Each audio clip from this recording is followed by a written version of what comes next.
പ്രാണനായി ഭാഗം 1. നേരം വെളുത്തു വരുന്നതേയുള്ളൂ. എന്നാൽ അവൾ ആ അടുക്കളപ്പുറത്തു തന്നെ ഉണ്ടായിരുന്നു. കരിപുരണ്ട കലം കയ്യിലിരിക്കുന്ന ചകിരിയാൽ ചാരം തേച്ച് ഉരച്ചു കഴുകുമ്പോൾ ഒരു നിമിഷം തൻ്റെ ജീവിതവും ഇങ്ങനെയാണല്ലോ എന്ന് അവൾ ഓർത്തു. എന്നാൽ വെള്ളമൊഴിച്ചു വരുമ്പോൾ തെളിഞ്ഞു വരുന്ന കലം കണ്ടതും ആ ചിന്തയും വെറുതെയാണെന്ന് അവൾ ഉറപ്പിച്ചു. തൻ്റെ ജീവിതം അവിടെ ഈ കരി മാത്രമേ ഉണ്ടാവുകയുള്ളൂ. ചുണ്ടിൽ വിരിഞ്ഞ ചിരിയോടെ തന്നെ മുന്നിൽ കുന്നുകൂടി കിടക്കുന്ന പാത്രങ്ങൾ ഓരോന്നായി വേഗം വേഗം കഴുകാൻ തുടങ്ങി അവൾ. എടി പെണ്ണേ! തറവാടിനുള്ളിൽ നിന്നും കേട്ട ഉറക്കെയുള്ള വിളിയിൽ ആ കുഞ്ഞു പെണ്ണ് ഒന്ന് ഞെട്ടി. പേടിയോടെ കഴുകിയ പാത്രങ്ങളെല്ലാം കൊട്ടയിലാക്കി കയ്യിലെ വെള്ളം ഇടുപ്പിൽ തിരികിയ മുന്താണിയിൽ തൂത്തുകൊണ്ട് വേഗം അവൾ അതുമായി അകത്തേക്ക് നടന്നു. ആ കൊച്ചമ്മേ! പേടിയോടെ പതിഞ്ഞ സ്വരത്തിൽ അവൾ വിളി കേട്ടതും അവരുടെ കണ്ണുകൾ അവൾക്കു നേരെ നീണ്ടു.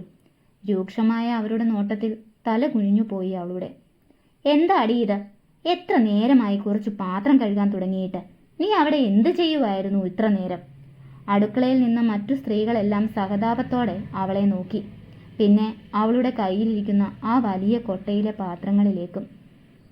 മതി ഇങ്ങനെ തല കുനിച്ചു നിന്നത്. ചെല്ല്, പോയി മുറ്റമൊക്കെ അടിച്ചിട്. നേരം പുലരാറായി. അനിഷ്ടത്തോടെയും അല്പം അഹങ്കാരത്തോടെയും അത്രയും പറഞ്ഞുകൊണ്ട് അവർ അകത്തേക്ക് നടന്നു. അവർ പോയി എന്ന് കണ്ടതും അത്ര നേരം തല കുനിച്ചു നിന്നവൾ തല ഉയർത്തി നോക്കി. ഹോ, സമാധാനായി. ചെവിയോടെ അവൾ പറഞ്ഞതും രാധ അവൾക്കരികിലേക്ക് നടന്നു വന്നു.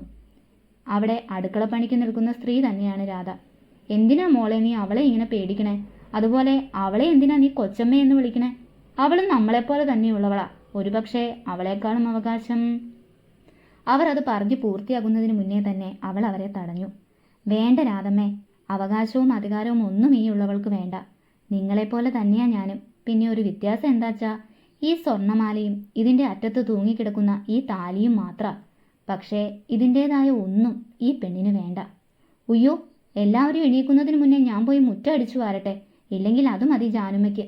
ചെറിയൊരു ചിരിയോടെ കണ്ണുറുക്കി അവരെയും മറ്റുള്ളവരെയും നോക്കി വേഗം അവൾ പുറത്തേക്കിറങ്ങി. തൊഴുത്തിൻ്റെ സൈഡിൽ ഭിത്തിയിൽ തൂക്കിയിട്ടിരിക്കുന്ന ചൂലുമായി വേഗം മുൻവശത്തേക്ക് നടന്നു.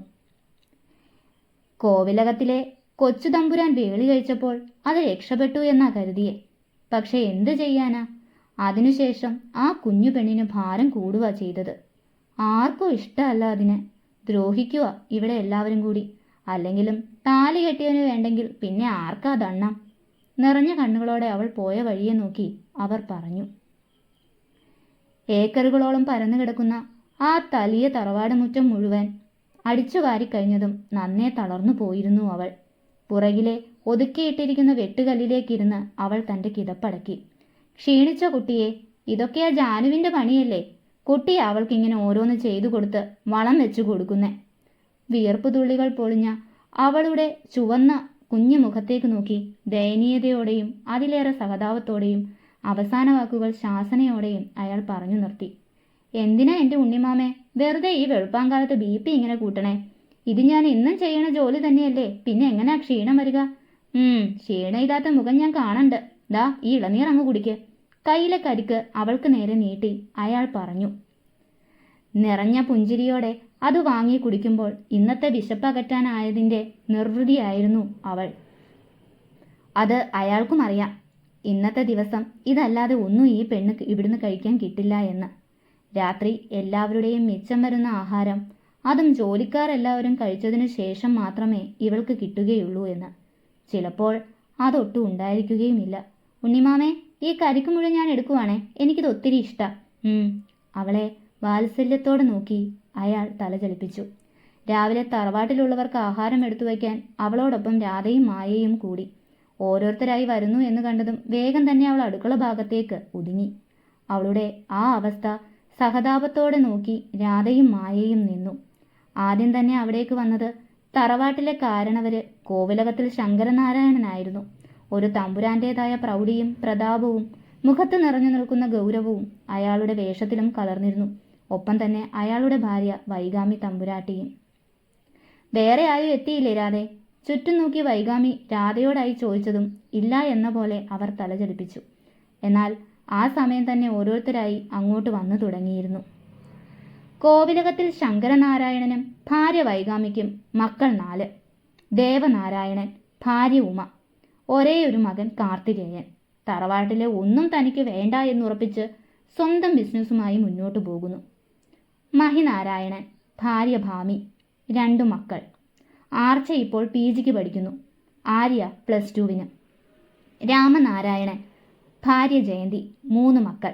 അഭിറാം കാർത്തികേയനോടൊപ്പം ബിസിനസ് നടത്തുന്നു.